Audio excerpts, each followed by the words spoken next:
سبحان اللہ. اسی طرح مغفر جو لوہے کا خود ہوتا ہے چہرے پر پہن لیا جاتا ہے تاکہ دشمن کے وار سے بچا جائے. اسی طرح الغفارہ عام طور پر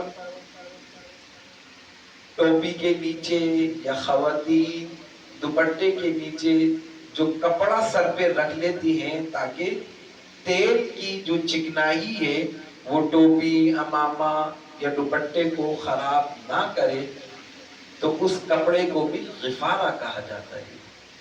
اور اسی طرح وہ بادل جو دوسرے بادل کو ڈھانپ لے اسے بھی غفارہ کہا جاتا ہے. سبحان اللہ. تو ان تمام تر لغوی معنی کے اعتبار سے مغفرت کا جو تصور ہمارے ذہن میں آیا وہ یہ ہے کہ مغفرت دراصل اللہ رب العزت کی وہ چادر رحمت ہے جو اللہ رب العزت اپنے بندے پر ڈال دیتا ہے اور اسے عذاب سے محفوظ فرما دے. سبحان اللہ. تو اسے کہتے ہیں مغفرت. انبیاء کرام علیہ السلام کی جو تعلیمات قرآن مجید فرقان حمید میں بیان ہوئی ہے ان میں آپ حضرت نوح علیہ السلام کی تعلیم دیکھیں سورۃ نوح، آپ حضرت ہود علیہ السلام کی تعلیم دیکھیں سورہ ہود، آپ حضرت شعیب علیہ السلام کی تعلیم دیکھیں سورہ ہود، حضرت صالح علیہ السلام کی آپ تعلیم دیکھیں سورہ نمل. یہ چند ایک حوالے آپ کی خدمت میں پیش کیے کہ ان انبیاء کرام علیہ السلام نے اپنی امتوں کو جو تعلیم دی ہے ان میں ایک تعلیم یہ بھی ہے کہ اللہ رب العزت کی بارگاہ میں توبہ اور استغفار کرو. وَاسْتَغْفِرُوا رَبَّكُمْ، اللہ رب العزت سے اپنے گناہوں کی مغفرت طلب کرو. فَقُلْتُ اسْتَغْفِرُوا رَبَّكُمْ، اللہ رب العزت کی بارگاہ میں توبہ اور استغفار کرو.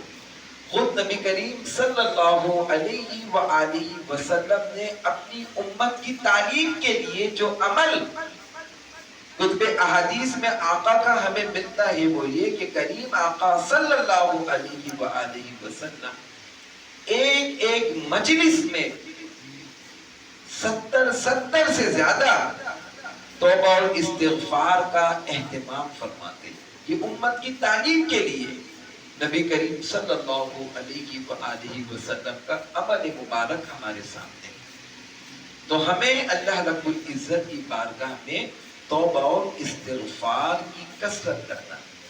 استغفار کہتے ہیں بخشش و مغفرت طلب کرنے کو، اللہ رب العزت سے معافی مانگنے کو کہتے ہیں استغفار.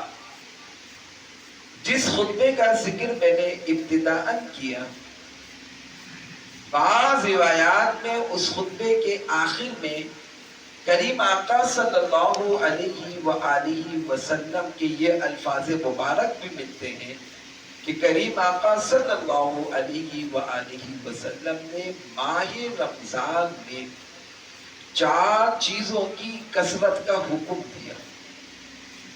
جہاں ہم ماہ رمضان میں بہت سی نیکیاں کر رہے ہوتے ہیں، ماہ رمضان آپ یہ سمجھ لیں کہ یہ عبادت کا دروازہ ہے، یہ عبادت کا دروازہ.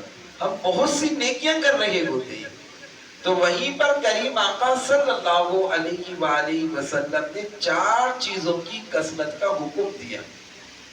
پہلی چیز لا الہ الا اللہ کی کثرت کرو، دوسری چیز استغفار کی کثرت کرو، تیسری چیز اللہ رب العزت سے جنت کا سوال کرو، اور چوتھی چیز جہنم سے پناہ.